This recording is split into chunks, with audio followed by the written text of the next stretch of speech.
Hey, welcome to Film Fanatics. My name is Dan. My name is Justin. And I'm Joe. This week, Melissa McCarthy is The Boss. First-person shooters come to the big screen in Hardcore Henry, and Jake Gyllenhaal's world comes crashing down in Demolition.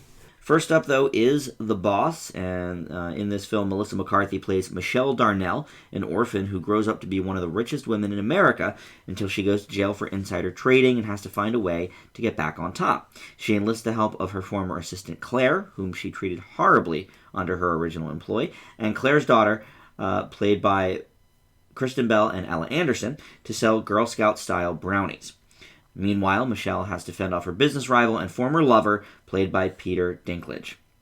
Now, we've reviewed many a Melissa McCarthy film in the 3 or 4 years this show has existed. Yep. And even though Justin's not a huge fan, I think even he would admit when she's paired with Paul Feig, you got Spy, you've got The Heat. It's more of a winning combination and a formula for success than when she is paired with her husband, Ben Falcone, who directed and co-wrote The Boss with McCarthy, as they did with Tammy a couple of years ago. The results, I think we can agree, are a little more mixed with that pairing, and The Boss is not an exception to that. Now, I think Michelle is a more likable character than Tammy, or at least a more understandable one. You know, she was an orphan, she had no parents, her life sucked, whatever. Tammy, she just seemed kind of just like a disastrous person, just a bee, you know. So I give the Boss at least a step above that. There's some humor to be had. I laughed a few times. Melissa McCarthy, when she gets on a roll, I tend to sort of like her jabs and her one-liners. But the story makes such little sense in this film. I think Dinklage is wasted. He completely also makes little sense. His whole character is like... It's bizarre. It's all over the bizarre. place. And I thought he did a good job for the little bit that he was in. It was okay, but it was no different from his character in Pixels last year. Yeah. And then in that vein, regarding Dinklage, the entire climax, the fight at the end, it's just bizarre and unfunny. Comes out of nowhere. A lot of stuff actually comes out of nowhere in this movie. Like, a lot of events just sort of, I think, come together, especially towards like the latter half, after she goes to the apartment. I agree. It's like just they threw so much comedy, and it's like a lot of it didn't register. Yeah. Pick an angle, seriously. No, I think Kristen Bell is really good as the straight woman. I thought she did a good job. Oh, she's fine, yeah. You know, they didn't really toss her too many hilarious lines, but she did her role. I thought the girl that played her daughter was cute, and she was fine. I agree. You know, some of the stuff with the Girl Scouts was like... I know we gotta suspend our disbelief because this is an outrageous movie, but it's like... Really? Like, some of it's so outrageous and doesn't make really any sense. So you guys seem like you're on the same page as I am, more or less. Yeah, I think I always kind of want to like Miss McCarthy because I think that, like you said, when she gets on a tirade, I find her comedy is usually pretty enjoyable, but a lot of it factors in on the type of character she is. Mm-hmm. Like with Spy, you had a really well-rounded written character combined with the comedy that was all focused on one theme. Mm-hmm. It was very unified, and I think that usually makes for better comedy for her.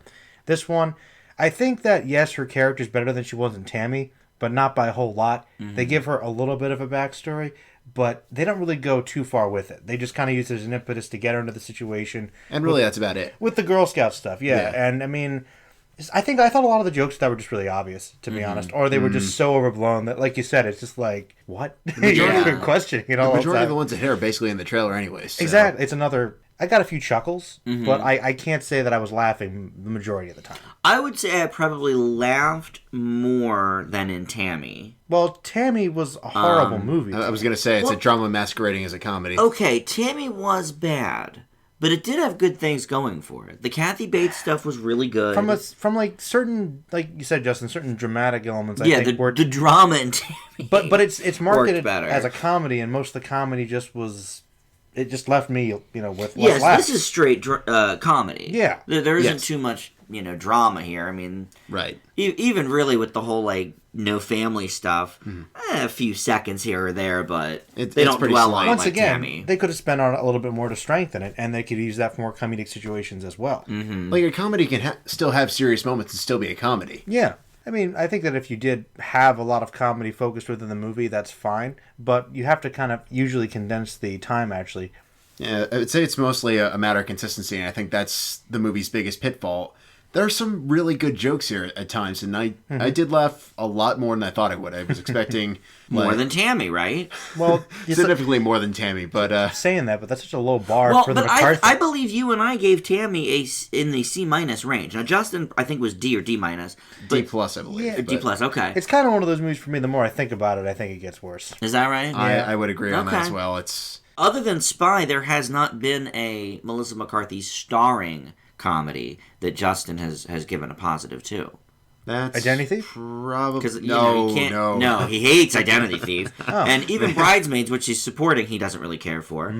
St. Vincent, I think we all liked, but she obviously wasn't the star as well. Yeah. Right? I still think it counts that she's adds something talent wise. Oh yeah, she does. But I'm talking about her, her headlining movies, main vehicle. Yeah. I don't know. I think she's very hit or miss. You have to really delicately handle her. Well, I feel like she keeps getting typecast as either the really, really obnoxious borderline sociopath, which we have in The Heat, or the complete woman child like Tammy. But look, we talked about this during Tammy. She's writing the movie with her husband. There's no typecasting. She's doing it to herself. Which I think bad. hurts her career, because that was what was awesome about Spy. She actually played someone that was likable and engaging. Yes, I would say her most likable roles have been in Spy, and I would say also she's likable in Bridesmaids. She's outrageous, but she is likable. Oh no, she gets better as it goes along. Yeah. But I guess they generally like to react to her audience-wise when she gets really angry and flails and curses. Well, they like that, and they like the cursing, and I think people like that it's a far cry from her TV roles. Mm-hmm. I just started watching Gilmore Girls myself and seeing the early days of Melissa McCarthy, and she plays a much, much different character on that. More grounded, I assume. More like a Mike and Molly type character, than she plays in her movies. So, yeah, I mean, obviously she found something that, brings the dollars in, and it does. I mean, this movie was made for just a hair over what it made opening weekend. Oh, wow. For about $30 million, it made about 23 opening weekend. So, I mean, it's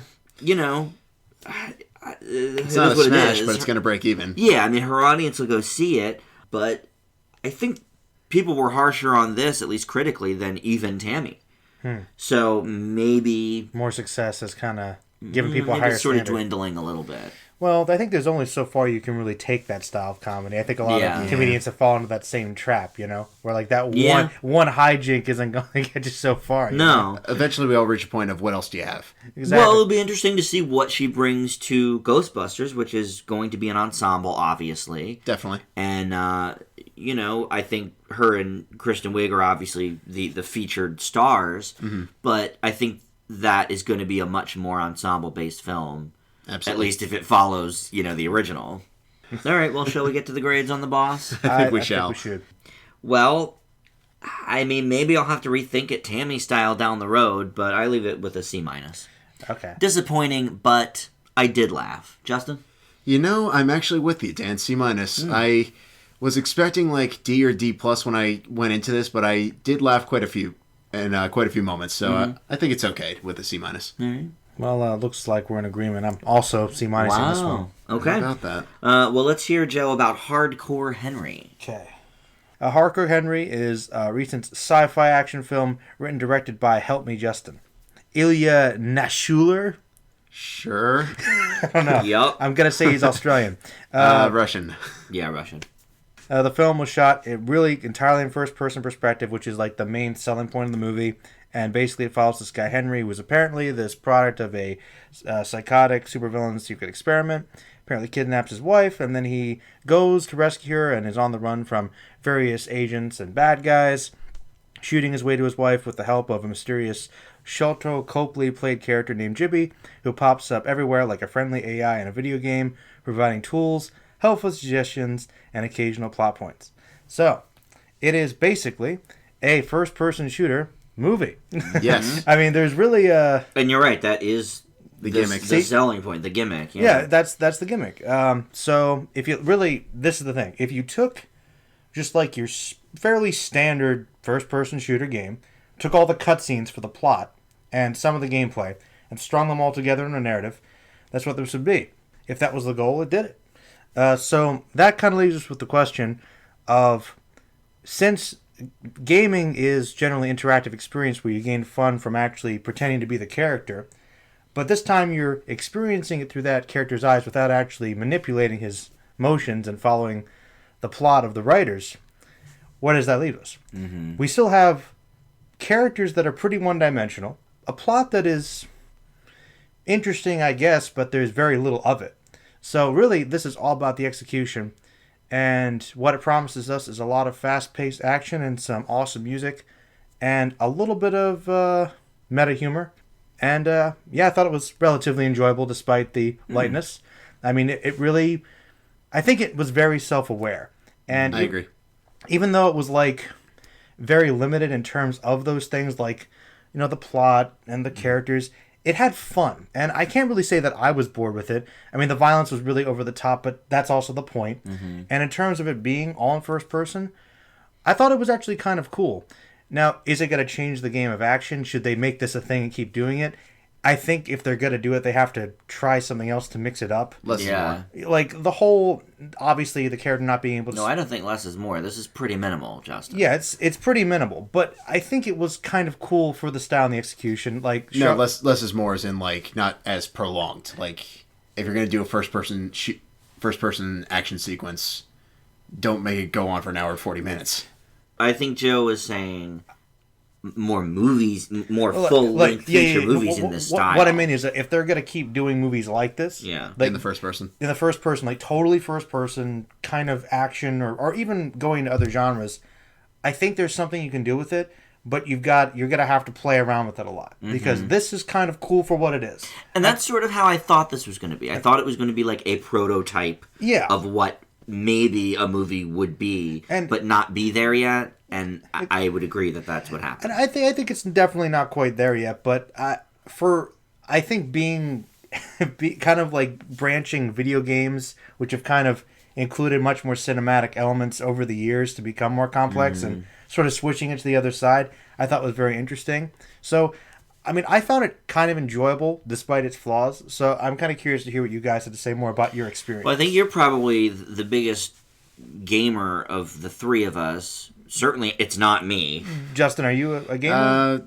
Passive at best, so yeah. I'd give you that title. I mean, I'm like an amateur gamer, but in my day, I mean, you know, I've played quite a few. I mean, I played Call of Duty once and was terrible at it, and I played Castle Wolfenstein or something like 25 years ago. Well, that's a classic. One of the PC versions. I mean, I like NFPS. Okay. I like Call of Duty. Some of them. Mm-hmm. Some of them have gotten worse, but you know, you like the general concept of it. I'm thinking to myself like, this is the part where, like, you get your thing. Oh, go here. Mm-hmm. We're going to give you a little plot on this guy, and he's like an AI. And oh, look, we're conveniently on vehicles now. And I just liked... a little touch that I did like, that I think kind of saved this movie for me a little bit, was the little jokes sometimes. Like, when he's running and it's, like, hardcore parkour action, he goes into somewhere, and, like, there's just a girl clicking. The music stops, he looks back. I like that stuff.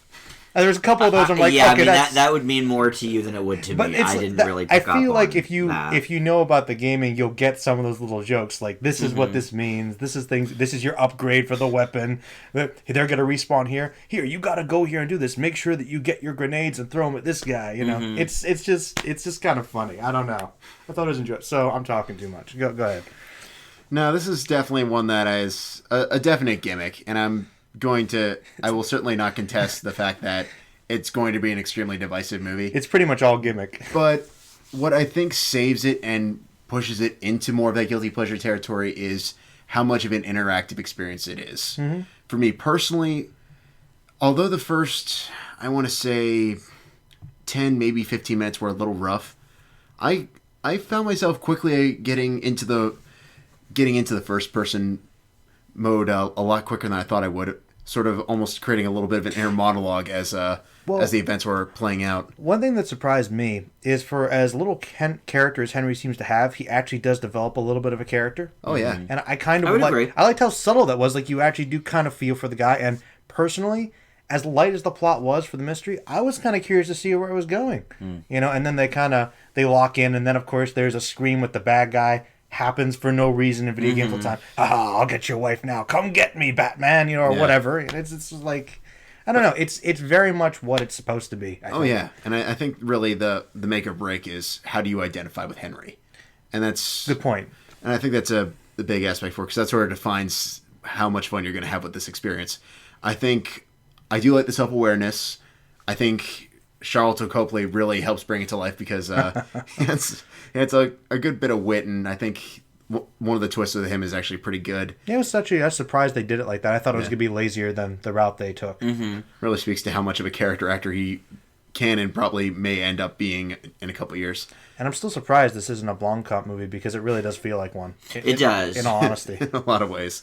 But, I mean, one of my biggest issues is it gets repetitive really quickly. Sometimes, yeah. A lot of the stuff in terms of, like, fighting is shaky cam overkill. But surprisingly, the parkour is really well choreographed. I'm not quite sure what they did in contrast to the other stuff, but I thought that was really well done. How much of it was like? Is this all practical? I gotta imagine some of it's not. I think most of it is practical. I think so. It was pretty cheaply shot. That's pretty impressive. Yeah, it was. And one of the things they did that I thought was very interesting to get the proper first-person perspective was they put the GoPros on. They had like a mouth rig for Henry's GoPro, so it wasn't on his forehead like you see, bicyclists or whatever, where that's not really where people are looking. It's like right about here. Yeah, so it always looks skewed. So to have it sort of where a person would actually be looking, I thought was very interesting. And the one thing that I sort of thought going into this is that it would get old really quickly. Especially for not playing the games like that, but it actually didn't. I thought that it was engaging enough.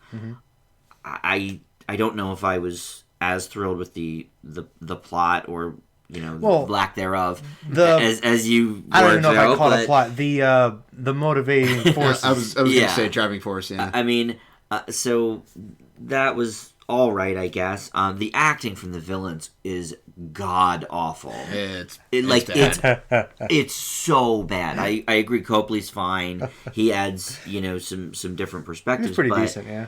The bad guy was the main villain is awful. Hey, he was so awful. See, I took that as he's just really over the top. Well, he is, but you could still act, I guess. Was he? So if you say everybody was Russian, he might have been faking a Russian accent. I think he was probably really Russian and just trying. Yeah, I would agree. But now let me ask you guys this, because this was something that did bother me. Okay. And I imagine that, I guess, if you're playing a first-person video game, this does happen. But I felt like the movie really wanted you to be Henry and be in that first person. And okay, great, I'm on board. Okay. But if I'm Henry, there's not going to be subtitles on the bottom of the screen when people are speaking Russian. That did really bother me. Really bothered me. That really bothered me too. Like he's not wearing any. I guess. Okay, I think I figured it out. He is kind of a cyborg. Maybe that's. Is some sort of translator could be justification. In his head. I think that might be why it was there. I mean, it wasn't like explained or anything, but he wasn't cyber. He wasn't wearing. I mean, I guess maybe we don't know. Maybe he was wearing some kind of Google Glass thing where it appeared. Dan, I don't know, you wouldn't have liked this part, but there's a part where he literally takes out his eye thing, and so it's. Oh no! There was a couple parts where as soon as I saw them going for his eye, I just sort of looked away for a minute. Okay, well we see it's kind of biomechanical. Yeah. So he's probably got some weird thing translating the Russian. I mean, stuff. I feel like the short answer to your question is studio wanted people to understand what's going on. It might, like I said, not explain, not handle playing to a Western audience. I understand that, but I guess my point is, if I'm Henry, why would you? And he doesn't know Russian, why would there be subtitles? If I'm supposed to be him, I don't know what they're saying. Well, make that Russian part real minimal in the movie. Well, if you were a cyborg with some translating thing, it would be calculating and come across your eyes like this is. No, they should have. Guess. I mean, you should have been it's like. It's not the worst explanation I've heard. But to be honest, it would have been better if they had a Terminator movie like calculating, and then you would have known. Yes, like it was. I agree. It was poorly done. Yeah, but I think that's what they were going for. Oh yeah, and since he's a cyborg, I'll let it go. All right, I don't think they were going for poorly done. Well, no. No, but they were going for translations. Yeah, they were going for. I mean, unless if they said Russian, we would have gotten their bad guys saying bad things. Yeah. So was it crucial? I don't think so. I don't think so either. I think it was cheesy. That's what I think. We get what they're doing. They're being evil. Well, yeah. They really don't like Henry. All right, going on. I don't know. All right. Well, we'll get to the grades. I do think as an experiment it was interesting. I don't know that it always hit. I give it a C+. I think I'm a little bit higher than you on this one. I think as a guilty pleasure it kind of works. I appreciate the experimental angle, and I had a fair bit of fun with it. I give this one a B-. This movie kind of impressed me and was overall pretty enjoyable, so I'm with Justin. Leave it a B-. Okay. Well, Justin, let's hear about Demolition. Davis, played by Jake Gyllenhaal, is a man who seemingly has it all. A solid job, provided by his wife's father, a loving wife, albeit significantly more troubled, and a nice home until a fatal car accident leaves him a widower. Now going through his life as a shattered shell of a man, Davis seeks refuge in literally taking apart nearly everything around him and befriending a customer service representative, played by Naomi Watts, in an attempt to finally feel something. Chris Cooper also stars. This is another case of a pretty good performance in a very, very less than stellar movie. And it's a pity because there's a lot of really interesting angles here. So what do I think is the biggest issue with that? Is the fact that director Jean-Marc Vallée, who also did Wild from a couple years back, seems every bit as lost and confused about what angle to take this movie as his protagonist. He'll start going from psychoanalysis to random dark humor, and there's definitely a good story there, but he has no idea where and how he wants to execute it. We'll have moments where Gyllenhaal is yet again deconstructing something and taking it apart, or ripping something apart, or listening to blisteringly loud music, and we'll have other moments where he's much more restrained. If you're going to make a movie entirely about your character flying off the handle of his own sanity, I mean, you have to run with it. If he's literally deconstructing himself, commit to it. And I think that really suffers in more than a couple spots. I think there can be definite wild mood swings, though. I mean, if you're deconstructing your life, if you're in a free fall, sometimes you will be listening to loud music, and other times you're very solemn and sort of pensive. I mean, that part made sense. It's one of the few things it does in this movie. I think to a fault. To be honest. Yeah. But some of the other storylines have plot holes. I think the Naomi Watts subplot starts out really well and then kind of gets... I hated that so I think much. most of that didn't make any sense. I hated that. Gets more frustrating as it goes on. I was like, the start of it actually is pretty good. Initial, a vending company thing, I'm a little emotional right now, say something, sure, and then make it this... As a narrative device, I enjoyed it. To start it. The start of it was okay. Yeah. What came next was not so good. Just continuous, I'm like, this is just silly. Yeah. I thought his relationship with the kid was all right. That was I probably think one of the he's better the best aspects. part of the Naomi agree. Watts subplot. No. It's a kid. That's where I was trying to go with Yeah. that. It was actually. pretty cool, yeah. Yeah, It was the all kid right. is a better saving grace of that subplot. Some of the other aspects with the job, the very, very strange psychoanalysis that never seems to be consistently there. This is one of those movies that I think if they had just spent a couple more months trying to edit the story down and really figure out what is really the strongest thing going for this could have been really, really solid stuff. Well, I think we all know the strongest thing going for this, and no matter what else they did with it, the strongest thing would remain Gyllenhaal. Oh, without question. You know, I mean, always. he's really become adept at these very dark, enemy Nightcrawler-ish performances. I was going to say, this is basically Nightcrawler light. It is, and I would agree with that, because I think there are some darkly comedic elements of this movie that were certainly not present in Nightcrawler. But also, the timeline of this movie, I don't really understand. It was flip-flops. confusing. Naomi Watts' boyfriend, the one that owns the vending machine company, Yeah. he goes away for this business trip, but it seems like he's gone for weeks.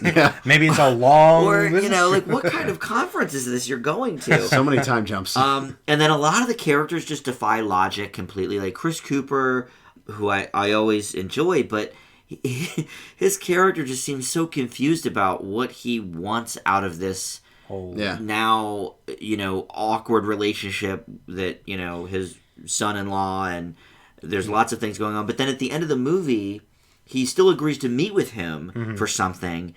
after like all this stuff happened between the two of them. Huge it made rift created. No Yeah, sense. that doesn't really work. Yeah. Yeah. It really doesn't work.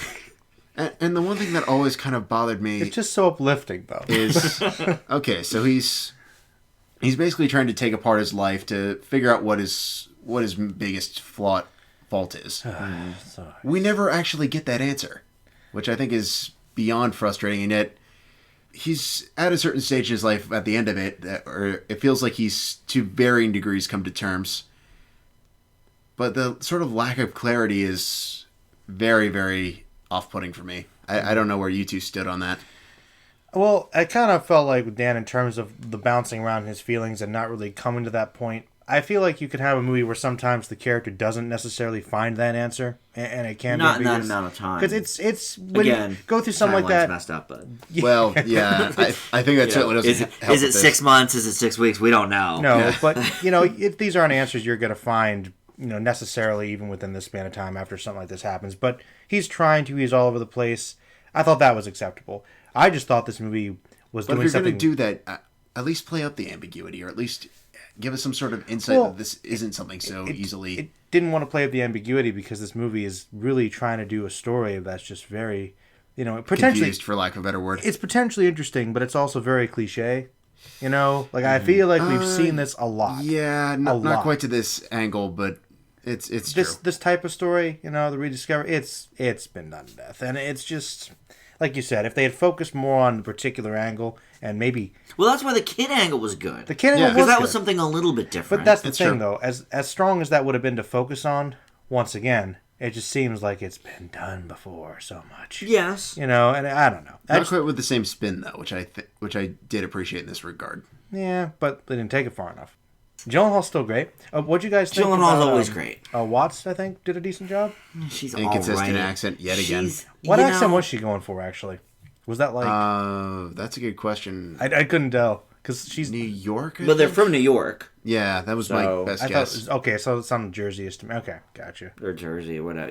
Ju- That That Yeah. area. Yeah, well, I've heard worse. Oh yeah, it's just I mean, hey, but I guess it doesn't No, count no. because we don't know if he was Russian or not. But the guy in Hard oh, okay. he was Russian. see, that's the thing.